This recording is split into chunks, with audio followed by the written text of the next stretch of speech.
ایک عجیب بات اور ارشاد فرمایا، کہا کہ عثمان یہ ظالم یعنی تمہیں شہید کرنے والے تم کو میرے ساتھ دفن نہیں ہونے دیں گے۔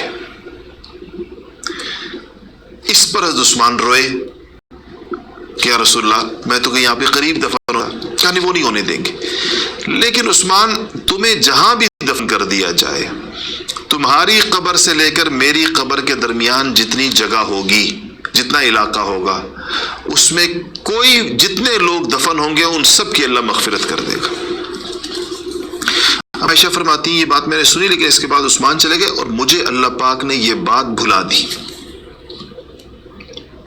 فرماتی ہیں حضور کا انتقال ہوا، ابو بکر کا دور گزرا، عمر کا دور گزرا، عثمان کا دور 10 سالہ دور گزرا، حتیٰ کہ وہ دن آگے جب عثمان غنی رضی اللہ تعالیٰ عنہ کے گھر کا محاصرہ ہو گیا اور ان کی مظلومانہ شہادت، ایسی شہادت ہے کہ آپ اس کے قصے کی تفصیل پڑھیں تو آپ کا دل دہل جائے، خون کے آنسو روئے آپ کا دل اس مظلومیت پر۔ تو کہتی ہیں کہ جب عثمان کی تدفین کا وقت آیا تو باقی وہ تو رات کو جمعے کے دن عصر کے بعد آپ کو شہید کیا گیا، اور اسی شام جو اگلے جمعے کی شام یعنی جو ہفتے کی رات آ جاتی اس میں آپ کو چند لوگوں کے ساتھ جنازہ بقیع میں آپ کو دفن نہیں کر سکے، وہاں بلوائی موجود تھے، سارے دفن نہیں ہونے دے رہے تھے بقیع میں، اور نبی کریم صلی اللہ علیہ وسلم کے پاس تو بالکل نہیں، جہاں حضرت ابو بکر اور عمر ہو چکے تھے، تو کہتے ہیں کہ ان کو پھر بقیع سے باہر دفن کیا گیا۔ آج آپ کو پتہ ہے نا کہ سب سے وہ قبر جس پر بالکل ہم جا کر کھڑے ہو جاتے ہیں خلفائے اربعہ میں، حضرت علی کی تو صحیح قبر معلوم نہیں ہے، مختلف قبروں کے بارے میں ان کے بارے میں کہا جاتا ہے، حضرت ابو بکر حضرت عمر کی قبر اندر ہے، اس کے گرد 4 دیواریاں ہیں، قبر نظر نہیں آتی کسی کو۔ واحد قبر خلفائے اربعہ میں سے، خلفائے راشدین میں سے عثمان غنی کی ہے، جو آپ کے بالکل سامنے ہوتی ہے جب آپ بقیع شریف میں جاتے ہیں۔ یہ جگہ بقیع سے باہر تھی، اس زمانے کا بقیع یہ نہیں تھا، تو بقیع ایکسٹینڈ ہوا اور یہ قبر جو ہے اس میں داخل ہو گئی۔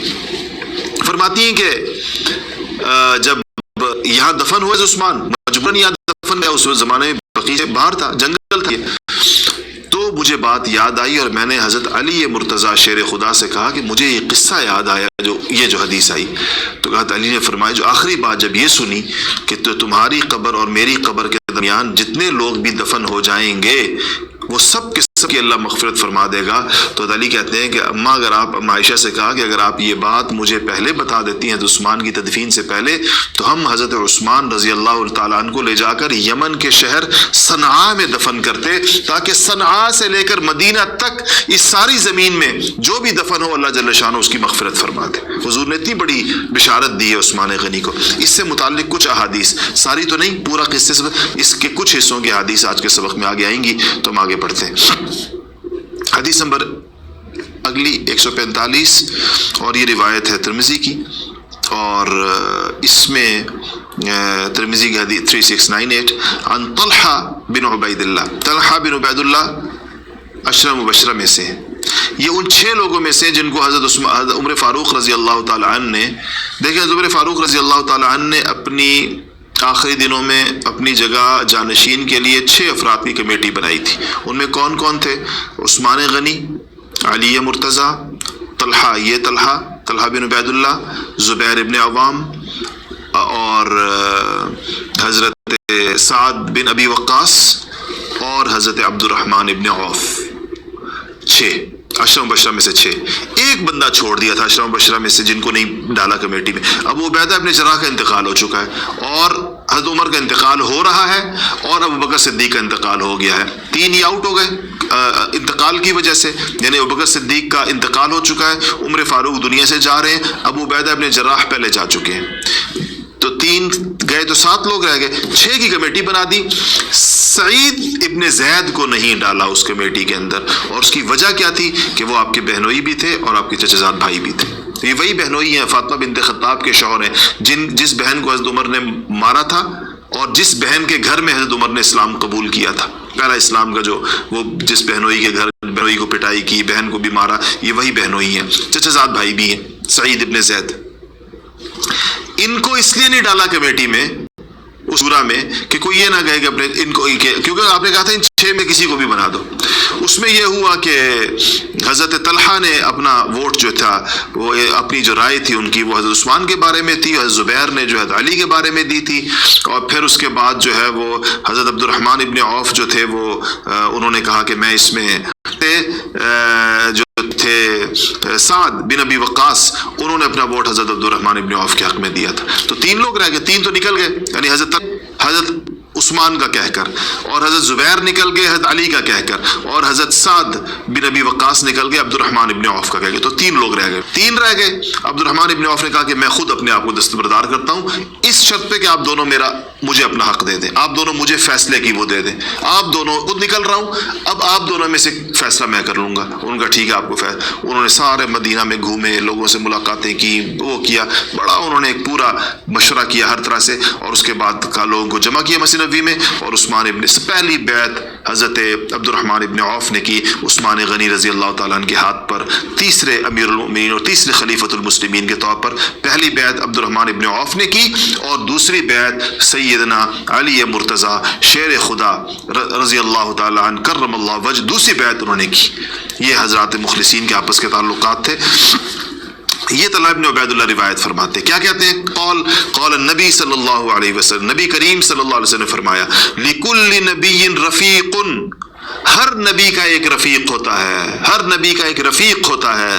ورفیقی یعنی فی الجنہ عثمان، اور جنت میں میرے رفیق عثمان غنی ہوں گے، جنت میں میرے رفیق عثمان غنی ہوں گے. اچھا جی، اب آئیے ایک اور حدیث سن لیجئے، اور یہ حدیث بھی ترمذی کی حدیث ہے، اور حدیث کا نمبر جو ہے وہ ہے 3700.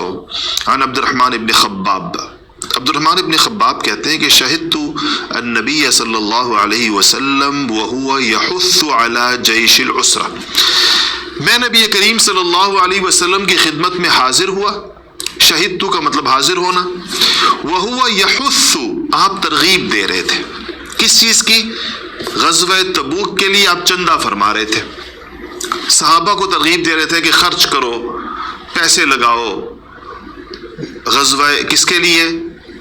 جیش العسرہ، غزوہ تبوک کا غزوہ تبوک درپیش تھا، اور یہ بہت تنگی کا سال تھا. صحابہ کے شدید گرمی بھی تھی، اور اس کے بعد جو ہے وہ قحط سالی بھی تھی.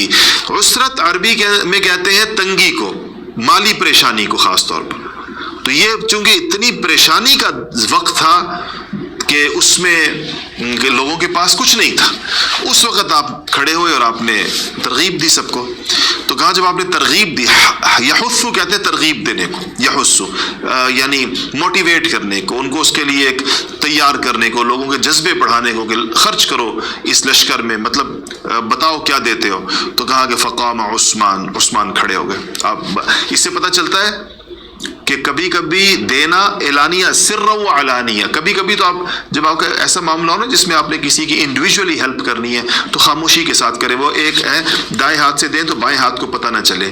لیکن جب کوئی اجتماعی معاملہ آ جائے جس میں دوسروں کو بھی ترغیب دینا مقصود ہو تو پھر اعلانیہ اعلان کرنے میں کوئی حرج نہیں، اخلاص کے بالکل خلاف نہیں. عثمان کھڑے ہو گئے، مجمع میں کھڑے ہو گئے. عثمان سے زیادہ تو ہم مخلص نہیں ہیں نا، عثمان سے زیادہ ہم حیادار ہیں. عثمان سب سے زیادہ حیادار انسان ہے. فقام عثمان ابن عفان، کہا عثمان ابن عفان کھڑے ہوئے. فقال یا رسول اللہ، کہا اے اللہ کے نبی، اے رسول اللہ، علی 100 بعیر باحلاسها واقطابها فی سبیل اللہ. یا رسول اللہ، 100 اونٹ ساز و سامان سمیت، احلاسها و اختابها، ساز و سامان سمیت، یعنی اس کی زین بھی، اس کا کجاوا بھی، اس کے اوپر کوئی چیز بھی جو چاہیے ہو جنگ کے اندر، فی سبیل اللہ، اللہ کے رستے میں. عثمان نے یہ کہا تو حضور نے کہا ثم حض علی الجیش، حضور نے اور ترغیب دی، کہا اور بولو بھائی، اور کون دینے کو تیار ہے اس کے لیے. کہا پھر عثمان کھڑے ہو گئے. فقام عثمان بن عفان فقال یا رسول اللہ علی 100 بعیر باحلاسها واقطابها فی سبیل اللہ. یا رسول اللہ، 200 اور اونٹ اپنے ساز و سامان سمیت بھرے ہوئے اونٹ جن کے اوپر سامان لدے ہوئے، یا رسول اللہ، اللہ کے راستے میں دیتا ہوں. حضور نے سن لیا، فرمایا ٹھیک. ثم حض، آپ نے پھر ترغیب دی، بولو بھائی لوگو بولو، کون اس میں دے گا علی الجیش، لشکر کے لیے کون سامان دے گا. کہا فقام عثمان تیسری دفعہ کھڑے ہو گئے. یا رسول اللہ علی 300 بعیر باحلاسها واقطابها فی سبیل اللہ. یا رسول اللہ، اونٹ میری طرف سے بما ساز و سامان کے اللہ کے رستے کے اندر. تو کہا کہ راوی کہتے ہیں فانا رأیت رسول اللہ صلی اللہ، سوچیں اس مشکل وقت کے اندر عثمان کی طرف سے کتنے ہو گئے؟ 600 اونٹ ہو گئے، 300 پھر اس سے 100 پھر 200 پھر 300 تو 600 اونٹ ہو گئے بما ساز و سامان کے. تو کہا فانا رأیت رسول اللہ، میں نے رسول اللہ صلی اللہ علیہ وسلم کو دیکھا کہ ینزل عن المنبر، آپ جب یہ ترغیب ممبر پہ کھڑے ہو کے دے رہے تھے، ممبر سے اترتے ہوئے کیا الفاظ کیا کہ غور کیجئے، جان غزل ساری بات کا خلاصہ. وہو یقول ما علی عثمان ما عمل بعد هذه، ما علی عثمان ما عمل بعد هذه، کہا کہ آج کے بعد عثمان جو بھی کرے اس پر مؤاخذہ نہیں ہے، آج کے بعد عثمان کچھ بھی کرے، ما علی عثمان ما عمل بعد هذه، آج کے بعد عثمان کچھ بھی کرے اللہ اس کو نہیں پکڑے گا. یعنی یہ تو ظاہر بات کا مطلب یہ تو نہیں کہ اس کے بعد انہوں نے کچھ کرنا تھا، مطلب یہ کہ عثمان نے آج اپنی جنت سی پکی کر لی ہے کہ اب یہ جنت اس سے نہیں جاتی، کچھ بھی کر لے جنتی ہوگا، کچھ بھی کر لے جنتی ہوگا. اچھا یہ تو ہے اونٹوں کا ذکر. دوسرے صحابی کیا کہتے ہیں؟ حدیث نمبر 147 ترمذی کی روایت، اس سے اگلی روایت ہے 3701، کہتے ہیں عن عبد الرحمن ابن سمورہ، وہ کیا کہتے ہیں؟ قال جاء عثمان الى النبی، عثمان رضی اللہ تعالیٰ حضور کے پاس آئے، بألف دینار، 1000 دینار تھے ان کے پاس. کتنے ہزار؟ 1000 دینار سونے کے سکے کو کہتے ہیں، 1000 دینار. قال الحسن بن واقع، اور کہتے ہیں کہ حسن بن واقع جو راوی ہے اس حدیث کے، کہتے ہیں کہ وہ اپنے دینار، اپنی آستینیں بڑی ہوتی تھی اس زمانے میں تو یہاں پر رکھے جاتے تھے اس طرح کر کے، تو اپنی آستین کے اندر دینار رکھے ہوئے تھے، آستین میں لے کر آئے. اور کہا یہ وقت کون سا تھا کہ حین جہز جیش العسرہ، اور کہتے ہیں کہ جب حضور اکرم صلی اللہ علیہ وسلم اسی جیش عسرہ غزوہ تبوک کے لشکر کو تیار کر رہے تھے، پیسوں کی شدید کمی تھی، تو کہا کہ فینثرها فی حجرہ، حضرت عثمان آئے اور وہ 1000 دینار نبی کریم صلی اللہ علیہ وسلم کی جھولی مبارک میں ڈال دی ہے، 1000 دینار. قال عبد الرحمن، کہتے ہیں میں نے حضور کو دیکھا، حضور نے وہ دینار اٹھائے اس طرح اور کہا اس طرح ڈالتے تھے، اس ہاتھ میں اور اس ہاتھ میں، یوں کر رہے تھے حضور دیناروں کو ادھر اور ادھر، خوشی کی وجہ سے، مسرت کی وجہ سے. کہتے کیا کہہ رہے ہیں؟ وہ یقول، اور فرما کیا رہے ہیں؟ ما ضر عثمان ما عمل بعد اليوم، ما ضر عثمان ما عمل بعد اليوم، آج کے بعد عثمان کو کوئی بھی برا عمل نقصان نہیں پہنچائے گا، آج کے بعد عثمان نے کوئی گناہ بھی کر دیا تو گناہ نقصان نہیں پہنچائے گا، آج کے بعد عثمان نے کوئی بھی ایسا عمل کیا جو عام حالات میں نقصان پہنچاتا ہے انسان کی آخرت کو، عثمان کی آخرت سیکیور ہو گئی، عثمان کی آخرت بن گئی، اب کوئی چیز اس کو نقصان نہیں پہنچائے گی. مرتين، 2 دفعہ یہ کہا، اور اس دوران منظر بیان کر رہے ہیں راوی کہ آپ دیناروں کو اس ہاتھ سے اس ہاتھ میں پلٹتے تھے اور اس ہاتھ سے اس ہاتھ میں پلٹتے تھے، یا اپنی گود ہی میں اس کو پلٹ رہے تھے اس طریقے سے، کیونکہ 1000 دینار تو 1000 سکے ہوں گے تو اس کو اپنی گود میں پلٹ رہے تھے اور ایک لفظ بار بار کہہ رہے تھے ما ضر عثمان ما عمل بعد اليوم. اس سے پتہ چلتا ہے کہ یہ 1000 دینار الگ اور 600 اونٹ بما ساز و سامان الگ، اور لشکر ایک ہی ہے. ہر موقع پہ جنت کی بشارت، یہ جنت کی بشارت کی تعبیر ہے اصل میں. اس کا مطلب یہ نہیں ہوتا کہ اس کے بعد وہ کوئی گناہ کریں گے اور کچھ نہیں ہو، مطلب اس کا یہ ہوتا ہے کہ آج عثمان، یعنی اس کے دوسرے الفاظ میں اگر آپ کہیں جو ہمیں اور آپ کو زیادہ اچھا سمجھ میں آتا ہے، آج عثمان نے اپنی جنت پکی کر لی، عثمان نے اپنی جنت پکی کر لی، عثمان نے اپنی جنت پکی کر لی. اگلی حدیث پر آئیں. یہ وہ ہے بیعت رضوان تحت الشجرہ جو قرآن جس کو کہتا ہے کہ جن لوگوں نے حضور کے ہاتھ پر بیعت کی تھی، اللہ نے کہا انہوں نے میرے ہاتھ پہ کی ہے. انس ابن مالک فرماتے، ترمذی کی روایت ہے 3702، لما امر رسول اللہ صلی اللہ علیہ وسلم ببیعۃ الرضوان، اس کو بیعت رضوان کیوں کہتے ہیں؟ اس لیے قرآن میں آیا کہ اللہ نے کہا کہ ان لوگوں سے اللہ راضی ہے. رضی اللہ عن الذین یبایعونک تحت الشجرہ، اللہ تعالیٰ ان لوگوں سے راضی ہے جن لوگوں نے آپ کے ہاتھ پر درخت کے نیچے بیعت کی، یہ حدیبیہ، صلح حدیبیہ کے موقع پر. تو کہا کہ لما امر رسول اللہ صلی اللہ علیہ وسلم ببیعۃ الرضوان، جب رسول اللہ صلی اللہ علیہ وسلم کو بیعت رضوان کا حکم دیا گیا تو کان عثمان بن عفان رسول اللہ الی اہل مکہ، تو عثمان رسول اللہ کے رسول بن کے، رسول کہتے ہیں نا پیغامبر کو بھی، یعنی جس کو پیغام دے کر بھیجا جاتا ہے، کان عثمان بن عفان، تو عثمان ابن عفان رسول اللہ الی اہل مکہ، رسول اللہ کے رسول بن کے، یعنی رسول اللہ کے قاصد بن کر اہل مکہ کے پاس گئے ہوئے تھے۔ اور آپ کو پتہ ہے کہ یہ جو بیعت اس لیے ہوئی تھی کہ عثمان کی شہادت کی خبر آ گئی، حضرت عثمان کی شہادت کی خبر آئی تھی، آپ نے فرمایا تھا کہ میں بدلہ لوں گا عثمان کا، تو فقال فبايع الناس، اب لوگ آ رہے، آپ نے کہا آؤ آج میرے ہاتھ پر بیعت کرو موت کی کہ ہم عثمان کا بدلہ لیں گے اور اس کے پہلے جائیں گے نہیں یہاں، لو فبايع الناس، لوگ بیعت کر رہے تھے۔ قال، پھر آپ نے فرمایا کہ اچھا، پھر یہ خبر بھی آئی، ایک تو یہ خبر آئی شہادت کی،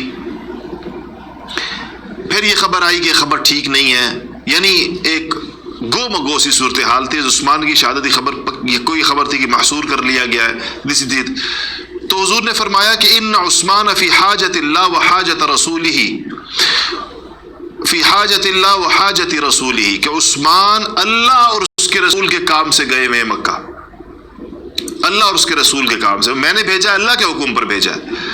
فضرب بإحدى يديه على الأخرى، آپ نے اپنے ایک ہاتھ پر اپنا دوسرا ہاتھ رکھا، کہ باقی صحابہ بھی اپنے ہاتھ رکھ رہے تھے، بیعت میں ہاتھ رکھا جاتا ہے، ہاتھ میں ہاتھ دیا جاتا ہے، آپ نے خود اپنا ہاتھ رکھا کہ یہ عثمان کا ہاتھ ہے، یہ میرا ہاتھ ہے، اپنے ہاتھ کو عثمان کا ہاتھ قرار دیا، اور کہا فکانت ید رسول اللہ لعثمان، اور کہا کہ خیرا من ایدیہم لانفسہم، تو کہا کہ آپ نے جس ہاتھ کو عثمان کا ہاتھ قرار دیا، عثمان نہ ہوتے ہوئے بھی اعلیٰ ترین بیعت کی شکل ہو گئی کہ لوگوں نے تو اپنے ہاتھ سے بیعت کی اور عثمان نے رسول اللہ کے ہاتھ سے بیعت کی، لوگ تو اپنا اپنا ہاتھ لائے اور حضور کے ہاتھ پہ رکھا اور بیعت کی، اور عثمان کا ہاتھ تو نہیں آ سکتا تھا، مکہ میں تھے، رسول اللہ کا ہاتھ عثمان کا ہاتھ بنا اور ان کے ہاتھ پر آیا۔ کتنی بڑی نرالی خصوصیت ہے جو کہ کوئی اور اس میں شریک نہیں، باقی سب سیدنا ابوبکر نے، سیدنا عمر نے، سیدنا علی نے، سب نے بیعت کی تھی اس موقع پر، لیکن اپنے اپنے ہاتھ سے، اور عثمان کا ہاتھ جو تھا وہ رسول اللہ کا ہاتھ تھا۔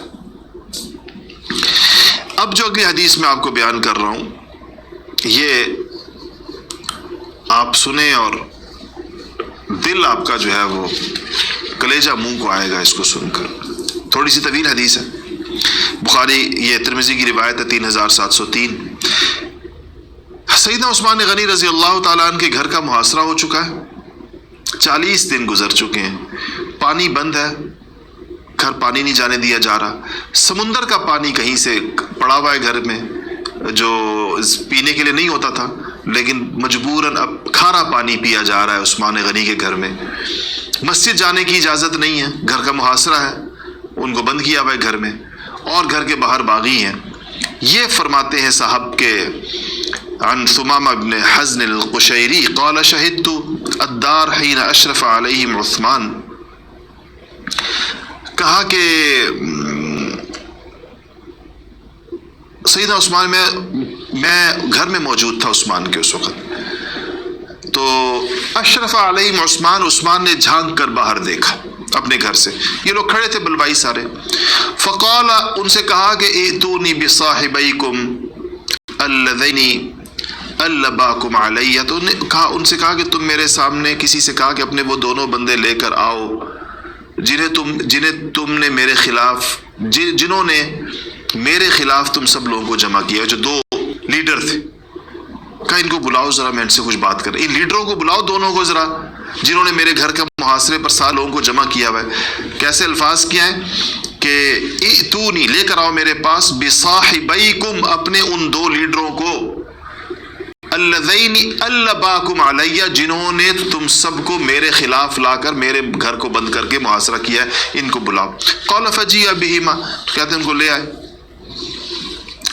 تو لے آئے اور کہا کہ وہ کیسے تھے، فکأنہما جملانی او کأنہما حمارانی، کہا وہ ایسے تھے کہ جیسے کوئی 2 پلے ہوئے موٹی گردنوں والے اونٹ ہو یا 2 پلے ہوئے موٹے گدھے ہوں۔ جملان، فکأنہما جملانی، یعنی جمل اونٹ کو کہتے ہیں، 2 اونٹ ہوں، 2 تھے نا بندے، او کانہما حمارانی، حمار کہتے ہیں گدھے کو، تو گدھے کی طرح یا اونٹ کی طرح وہ پلے ہوئے اور موٹے تھے.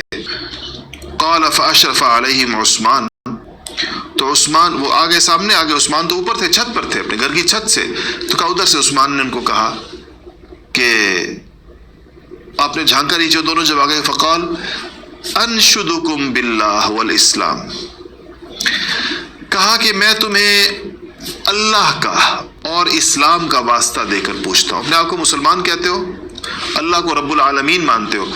انشدکم باللہ والاسلام، میں اسلام کا اور خدائے بزرگ و برتر کا واسطہ دے کر تم سے پوچھتا ہوں. هل تعلمون ان رسول اللہ صلی اللہ علیہ وسلم قدم المدینہ وليس بها ماء يستعذب غیر بئر روما، تمہیں معلوم ہے کہ جب نبی کریم صلی اللہ علیہ وسلم مدینہ منورہ تشریف لائے تھے تو ٹھنڈے پانی کا کوئی بندوبست نہیں تھا سوائے بئر روما کے. فقال، تو آپ نے فرمایا تھا، من یشتری بئر روما فیجعل دلوہ مع دلاء المسلمین بخیر لہ منہا فی الجنہ، بخیر لہ منہا فی الجنہ. تو حضور نے فرمایا تھا کہ کون ایسا شخص ہے جو یہ روما کے اس کنویں کو خرید کر اس کو عام مسلمانوں کے لیے وقف کر دے گا اور اس کے عوض میں جنت لے لے، اس کے لیے جنت ہو جائے. تو عثمان نے کہا یہ بات یاد ہے. فاشتریتها من صلب مالی، میں نے اس کو اپنے خالص اپنے مال سے خریدا. فَأَنْتُمُ الْيَوْمَ تَمْنَعُونِي أَنْ أَشْرَبَ، اور آج تم نے مجھے اسی کے پانی پینے سے روک دیا ہے. حَتَّى أَشْرَبَ مِن مَاءِ الْبَحْرِ، میں کھارا پانی سمندر کا پی رہا ہوں اپنے گھر میں. قالوا اللہم نعم، بدبخت لگے، اللہم نعم اللہم نعم، بالکل آپ خدا کی قسم آپ درست کہہ رہے، ہم نے سنی تھی یہ بات، آپ نے ہی خریدا تھا. حضور نے کہا تھا جو بئر روما کو خریدے گا اس کنویں کو، اس کے لیے جنت ہے اور مسلمانوں کے لیے وقف کر دے گا. آپ نے خرید کر وقف کیا تھا. آپ نے کہا اچھا. قال انشدکم باللہ والاسلام، میں تمہیں پھر اللہ اور اسلام کا واسطہ دے کر تم سے پوچھتا ہوں. هل تعلمون ان المسجد ضاق باہلہ، تم جانتے ہو کہ مسجد نبوی تنگ ہو گئی تھی نمازیوں پر. تو فقال رسول اللہ صلی اللہ علیہ وسلم، رسول اللہ نے کہا کہ من یشتری بقعۃ آل فلان، یہ جو مسجد کے ساتھ والا پلاٹ ہے یہ کون خرید کر، جو آل فلان کا جو مالک تھے ان کا نام لے کر کہا جو ان کا مسجد کے ساتھ والا پلاٹ ہے، یہ مکان ہے، جگہ ہے قطع عرض، یہ کون خرید کر مسجد نبوی میں داخل کرے گا. فیزیدہا فی المسجد، مسجد نبوی کی ایکسٹینشن کے لیے دے دے گا. بخیر منہا فی الجنہ، اور اس کے عوض میں جنت لے لے گا. جنت کے عوض میں کون اس کے لیے تیار ہے؟ تو کہا کہ فاشتریتها من صلب مالی، عثمان نے کہا کہ وہ میں نے اپنے ذاتی صلب مال، اپنے ذاتی پیسوں سے خریدا. فانتم، اور میں نے پلاٹ خرید کر مسجد نبوی میں داخل کر دیا، مسجد کو ہم نے ایکسٹینڈ کر دیا. فانتم اليوم تمنعونی ان اصلی فیہا رکعتین، آج تم مجھے اس مسجد میں 2 رکعتیں نہیں پڑھنے دیتے، اس مسجد میں تم مجھے 2 رکعت پڑھنے کی اجازت نہیں دیتے. قالوا اللہم نعم، تو انہوں نے کہا کہ ہاں بات یہی ہے، بالکل صحیح کہا آپ نے، ہمیں یہ بات یہ ایسے ہی ہوا. قالوا، پھر آپ نے کہا، قال، پھر آپ نے، ثم قال انشدکم باللہ والاسلام، میں پھر تمہیں اللہ اور اس کے رسول، اللہ اور اس آخرت کا، اسلام کا واسطہ دے کر پوچھتا ہوں. کیا تمہیں نہیں پتا اس بات کا ان رسول اللہ کان علی سبیر مکہ، کہ رسول اللہ صلی اللہ علیہ وسلم مکہ کے پہاڑ سبیر پر تھے. یہ واقعہ ایک دفعہ حرا پر بھی پیش آیا ہے، اس کا ذکر یہ احد پر بھی پیش آیا ہے، سبیر پر بھی پیش آیا ہے، حرا کا بھی ذکر آتا ہے.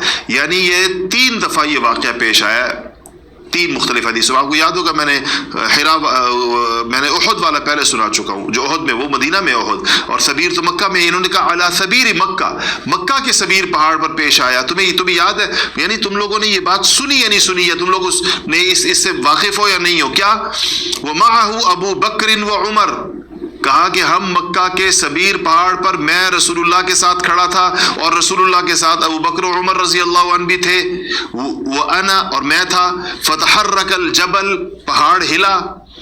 حتی تساقطت حجارته بالحضید، اور کہا کہ اتنا ہلا کہ اس کے پہاڑ کے پتھر کھائی میں گرنے لگے، لینڈ سلائیڈنگ شروع ہو گئی، اتنا پہاڑ ہلا. تو فرکزہ برجلہ، تو نبی کریم صلی اللہ علیہ وسلم نے اپنا پاؤں مارا پہاڑ کے اوپر. وقال، اور اسے کہا اسکن سبیر، اے سبیر پہاڑ رک جاؤ، ٹھہر جاؤ، ساکن ہو جاؤ. فإنما علیک نبی و صدیق و شہیدان، تمہارے اوپر ایک نبی کھڑا ہے، ایک صدیق کھڑا ہے، 2 شہید کھڑے ہیں تمہارے اوپر. حضور نے مجھے شہید کہا تھا وہاں پر. تو قالوا اللہم، نام کہتے ہیں ہاں یہ بات بھی ہمیں پتہ ہے. قال اللہ اکبر، حضرت عثمان نے تینوں باتیں کہا اور وہ ٹس سے مس نہیں ہوئے. وہ لوگ اللہم نام کہہ کر چپ ہو جاتے تھے، اللہم نام کہہ کے چپ ہو جاتے، نام ہاں کو کہتے ہیں. تو قال، آپ نے کہا اللہ اکبر، شہیدوا لی ورب الکعبہ انی شہید. آپ نے کہا کہ قسم ہے رب کعبہ کی، قسم ہے رب کعبہ کی کہ ان لوگوں نے میرے شہید ہونے کی گواہی دے دی. شہیدوا لی ورب الکعبہ، انہوں نے گواہی دے دی، رب کعبہ کی قسم ہے کہ انی شہید، کہ میں شہید ہوں. ان کو پتہ ہے کہ مجھے شہید کیا جائے گا، اور یہ خود ہی کر رہے ہیں کہ رسول اللہ نے میرے بارے میں مجھے شہید کہا. اور آج وہ یہ آپ نے اپنی شہادت سے پہلے یہ خطاب کیا. مظلومیت کی انتہا دیکھیں.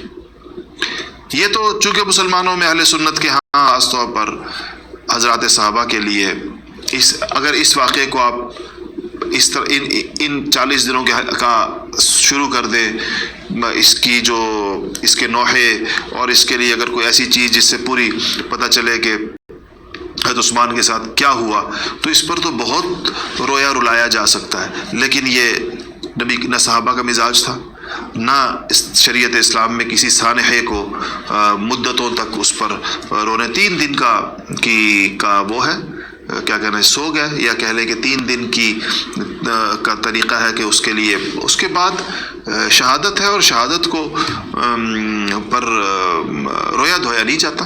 شہادت کے اوپر جو ہے وہ غم نہیں منائے جاتے.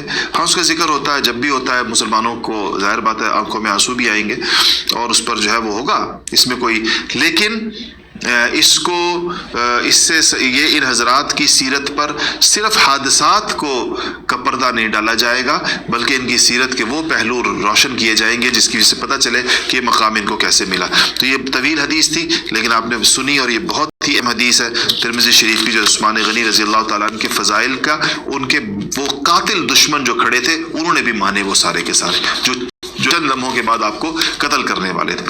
حدیث نمبر 50 ہے، ترمذی کی روایت 3704 ہے. عن ابی الاشعث الصنعانی،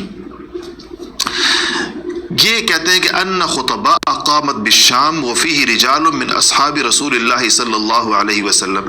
کہتے ہیں ملک شام میں مقررین تقریر کے لیے کھڑے ہوئے، ہو رہی تھی بات چیت، تقریریں ہو رہی تھی. تو اس میں رسول اللہ صلی اللہ علیہ وسلم کے صحابہ بھی تھے کچھ. تو کہا کہ فقام آخرہم رجل یقال له مرہ بن کعب، سب سے آخر میں ایک شخص کھڑے ہوئے جو صحابی رسول تھے، اور ان کا نام تھا مرہ بن کعب رضی اللہ عنہ. فقال، تو کہا کہ انہوں نے کہا کہ اگر میں نے ایک حدیث رسول اللہ صلی اللہ علیہ وسلم سے سنی نہ ہوتی تو میں کبھی آج نہ کھڑا ہوتا. آج میں تم لوگوں کو حدیث ایک حضور کی سنانے کے لیے کھڑا ہوا ہوں. فقال لولا حدیث سمعته من رسول اللہ صلی اللہ علیہ وسلم ما قمت، میں نہ کھڑا ہوتا اگر میں نے رسول اللہ صلی اللہ علیہ وسلم سے ایک حدیث نہ سنی ہوتی.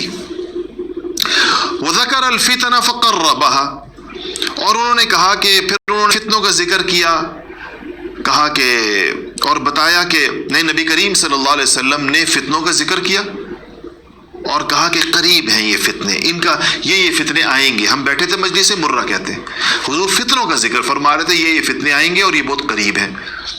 کہا کہ پھر کیا ہوا کہ فمر رجل مقنع فی ثوب، ایک شخص گزرے، انہوں نے اپنے چہرے پر کپڑا ڈالا ہوا تھا، کپڑا چہرے پہ ڈالا ہوا تھا.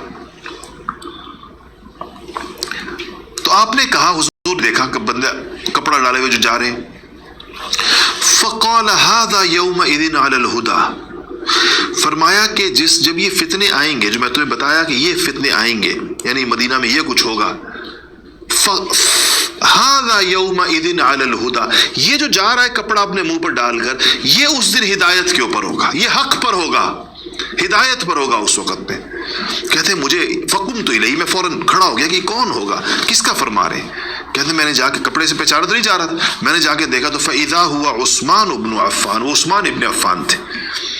کہا کہ میں نے فاقبلت علیہ بوجہی، میں نے ان کا منہ اپنی طرف کر کے حضور اکرم صلی اللہ علیہ وسلم سے کہا ھذا یا رسول اللہ، یہ ہیں وہ جن کے بارے میں آپ فرما رہے ہیں کہ جب یہ فتنے آئیں گے تو یہ حق پر ہوں گے، ہدایت پر ہوں گے. قال نعم، حضور نے کہا ہاں یہ ہوں گے حق پر. جب مدینہ، یعنی ظاہر بات ہے فتنے میں سب سے پہلا فتنہ حضور کے بعد جو بڑا فتنہ کہا جا سکتا ہے وہ تو حضرت ابوبکر کو جو چیزیں پیش آئیں وہ تو اپنی جگہ پر ہے، مدینہ کے اندر نہیں تھی، مدینہ سے باہر تھی. مدینہ کے اندر جو حضرت عثمان بھی شہید، حضرت علی، حضرت عمر بھی مدینہ میں شہید ہوئے، لیکن ظاہر ہے وہ ایک انڈیویجول ایک آدمی کا ایکٹ تھا.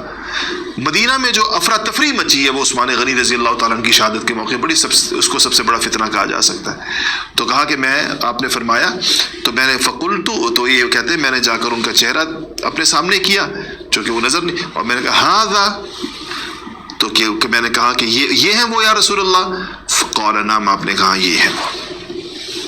اچھا، وہ جو میں نے حضرت عائشہ کی والی حدیث روایت کی، آ جائیں اس کی طرف. حدیث نمبر 51، یہ بھی ترمذی کی روایت 3705.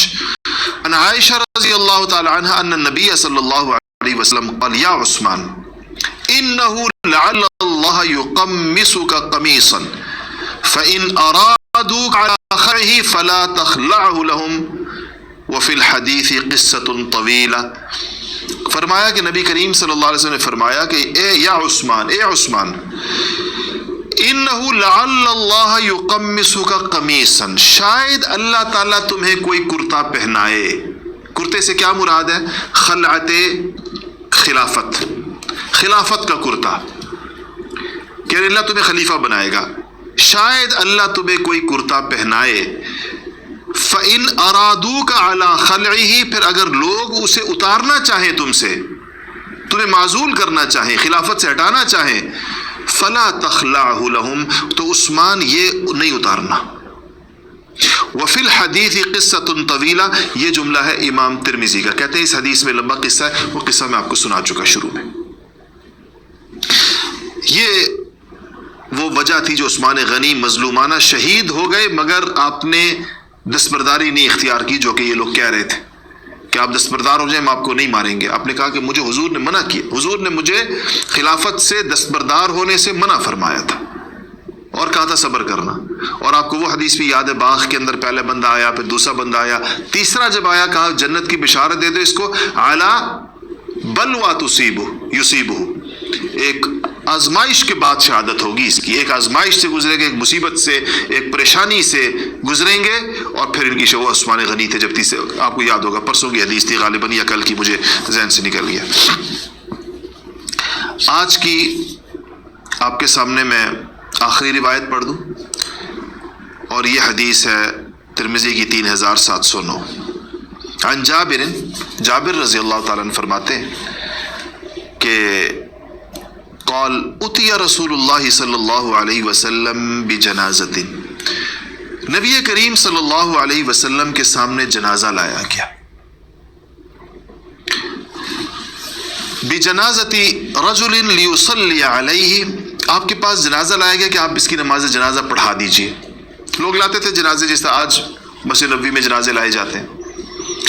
فلم یصلی علیہ، نبی کریم صلی اللہ علیہ وسلم نے کہا کہ آپ نے نماز پڑھنے سے انکار کر دیا. فقیل، صحابہ نے کہا یا رسول اللہ، اے اللہ کے رسول، ما رأیناک ترکت الصلاة علی احد قبل هذا، ہم نے آج سے پہلے آپ کو کبھی بھی کسی جنازے کے پڑھنے سے انکار کرتے ہوئے نہیں دیکھا. یہ پہلا واقعہ ہے کہ ایک جنازہ آیا ہے اور آپ انکار فرما رہے ہیں کہ میں نہیں پڑھوں، نہ پڑھاؤں گا نہ پڑھوں. آپ ہی پڑھاتے تھے، ظاہر ہے آپ نے اپنی زندگی میں سوائے ابو بکر صدیق رضی اللہ تعالیٰ عنہ کے علاوہ صرف ایک صحابی اور ہے جن کے پیچھے ایک نماز پڑھی ہے، اور ابو بکر صدیق کے پیچھے کئی نمازیں پڑھی ہیں. اس کے علاوہ آپ نے کسی کے پیچھے نماز نہیں پڑھی. تو اور وہ ایک صحابی جو ہے وہ عبد الرحمن ابن عوف ہے ایک نماز ان کے پیچھے پڑھی ہے، کئی نمازیں ابو بکر صدیق کے پیچھے پڑھی ہیں، اور آپ نے کسی کے پیچھے نماز نہیں پڑھی زندگی میں۔ تو آپ نے کہا، تو صحابہ نے کہا رسول اللہ کبھی ایسا نہیں ہوا کہ آپ نے کسی کا جنازے کی نماز سے انکار فرمایا، آپ نے اس کے جنازے سے انکار فرما دیا؟ کیا فرمایا حضور نے؟ وجہ کیا بیان کی؟ آپ نے فرمایا قال انہ کان یبغض عثمان، یہ شخص عثمان سے بغض رکھتا تھا، یہ جو شخص مرا ہے یہ عثمان سے بغض رکھتا تھا، فابغضہ اللہ، اللہ اس سے بغض رکھتا ہے، اللہ تعالیٰ نے اس کو مبغوض کر دیا ہے۔ اللہ تعالیٰ نے، اور جب اللہ جس سے بغض ہو تو حضور کا بھی اس سے بغض ہے، کہ اس کا بغض تھا عثمان سے، جس کے نتیجے میں اللہ نے اس کو مبغوض کر دیا، اور پھر حضور کسی مبغوض جو اللہ کا مبغوض ہو حضور اس کا جنازہ نہیں پڑھاتے۔ یہ روایت ترمذی کی ہے، روایت نمبر 3709، کہ حضور اکرم صلی اللہ علیہ وسلم نے ایسے شخص کو جس کے دل میں عثمان کا بغض ہو، معمولی سا بھی، اس لیے ہم یہ کہتے ہیں کہ حضرات صحابہ کرام رضوان اللہ تعالی علیہم اجمعین کو تاریخی واقعات کے تناظر میں مت پرکھیے، ان احادیث کی روشنی میں مقام طے کریں ان کا۔ ان احادیث کو پڑھنے کے بعد آپ سمجھتے ہیں کہ کسی انسان کو یہ حق ہے کہ وہ صحابہ کے بارے میں کوئی ایسا تبصرہ کرے جو ان کی شان کے منافی ہو؟ یہ آپ کے سامنے رسول اللہ کے ارشادات ہیں۔ اس کے بعد کوئی بھی شخص ہو جو یہ کہے کہ عثمان سے یہ غلطی ہوئی ہے، یہ غلطی، اس کی کوئی گنجائش چھوڑی گئی ہے کیا؟ اس کے لیے کوئی جگہ چھوڑی گئی ہے کہ انسان ایسا نہیں کہہ سکتا ہے؟ اور بنیاد اس کی کیا ہے؟ عثمان رضی اللہ تعالیٰ کی غلطیاں ٹٹولنے کی، یہ تاریخ نے فلانے نے یہ لکھا ہے، فلانے مورخ نے یہ لکھا ہے، فلانے نے یہ لکھا ہے، فلانے نے یہ لکھا ہے، فلانے نے یہ لکھا۔ ہم کیوں جائیں لوگوں کی جانب، لوگوں کی باتوں کی جانب، جب ہمارے پاس رسول اللہ صلی اللہ علیہ وسلم کے ارشادات موجود ہیں، قرآن کی آیات موجود ہیں، صحابہ کے مخصوص صحابہ کے بارے میں بھی خاص آیتیں بھی، اور سارے پورے جماعت کے بارے میں بھی، اور یہ احادیث مبارکہ ہمارے سامنے روشن ہدایت۔ رسول اللہ کی بات کے بعد آپ مجھے بتائیں کسی اور انسان کی بات کی کوئی اہمیت یا حیثیت ہے؟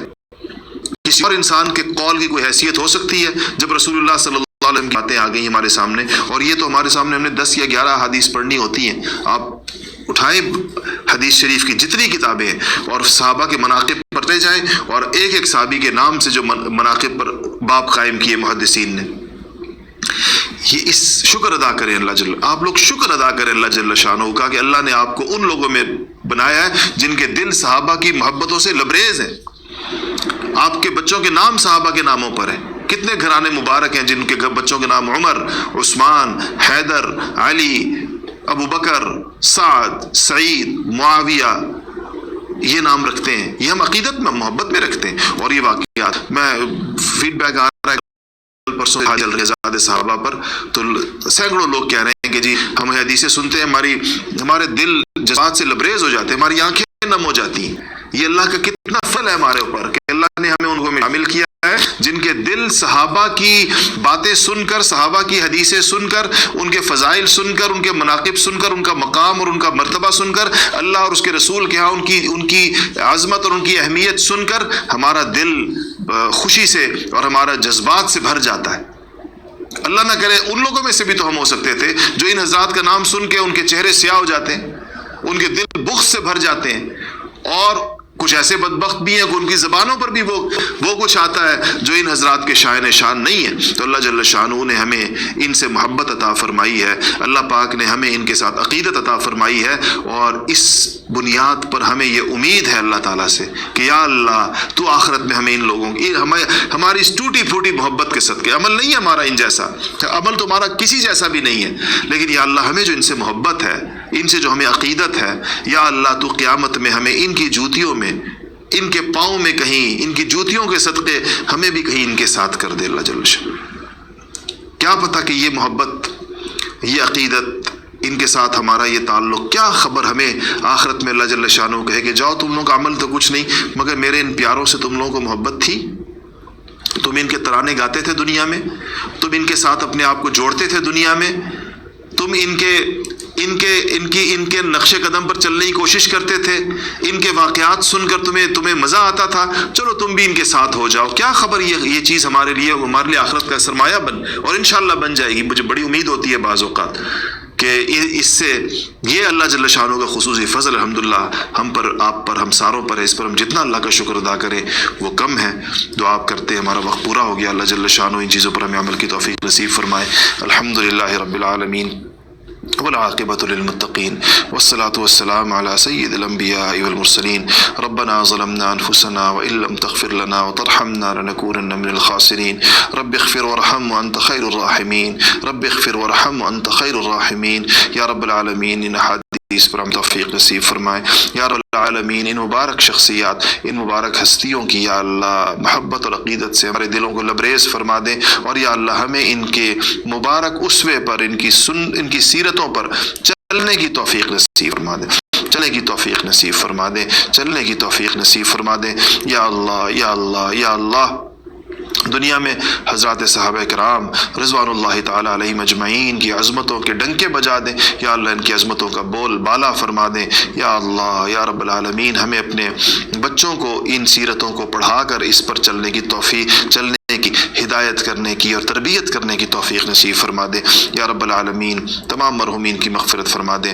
ہمارے ایک ساتھی ہیں، ان کے والد صاحب کے لیے آج خاص طور پہ دعا کریں۔ یہ جو آپ تک حدیثیں آتی ہیں، یہ جو لکھ کر آپ کے سامنے رکھتے ہیں بھائی رضوان منہاج صاحب، ان کے والد کے لیے خاص طور پہ دعا کریں، اللہ تعالیٰ ان کے درجات بلند فرمائے، اور دیگر بھی مرحومین کے لیے دعا کریں۔ ہمارے جتنے دوست احباب کی خاص طور پر جو کہتے رہتے ہیں اپنے والدین کے لیے، ان کے والدین کے لیے خاص دعا فرمائیں، اللہ تعالیٰ ان کے درجات بلند فرمائے۔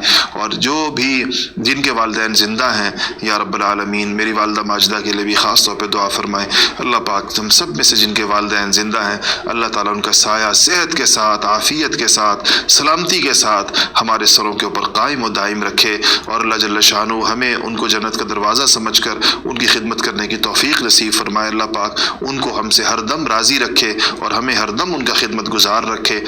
اور یا اللہ جتنے دوستوں کے دلوں میں جو جائز حاجات ہیں، ہمارے بعض بڑے قریبی دوستوں کو کی اولاد کے لیے دعا فرمائے، اللہ تعالیٰ ان کو جو ہے وہ اولاد، صالح اولاد نصیب فرمائے۔ اور بعض دوستوں کو اولاد نرینہ کے لیے دعا کرے، اللہ پاک ان کو اولاد نرینہ نصیب فرمائے، اور اللہ جل شانہ ان کو ایسے اولاد نصیب فرمائے جو دنیا اور آخرت میں ان کی آنکھوں کی ٹھنڈک ہو، جو دنیا اور آخرت میں ان کے لیے سرمایہ ہو۔ اور یا رب العالمین یا احسن الخالقین یا ذی القوۃ المتین، یہ جو ٹوٹا پھوٹا سلسلہ چل رہا ہے، یا رب العالمین بہت سے ساتھی اس میں تعاون کرتے ہیں ہمارے ساتھ کہ یہ سلسلہ اس کا چلنے میں، یا رب العالمین جتنے ساتھیوں نے اس میں جو بھی تعاون کیا ہے، یا اللہ تو ان کو اجر جزیل عطا فرما، اور یہ سارا کا سارا کام ان کے لیے صدقہ جاریہ بنا دے یا رب العالمین۔ یہ پوری دنیا میں رسول اللہ کے ارشادات پھیلنے میں جو بھی جس درجے میں ہمارے ساتھ شریک ہے، یا رب العالمین اس کا پورا ثواب ان کو عطا فرما دے۔ وصلی اللہ تعالی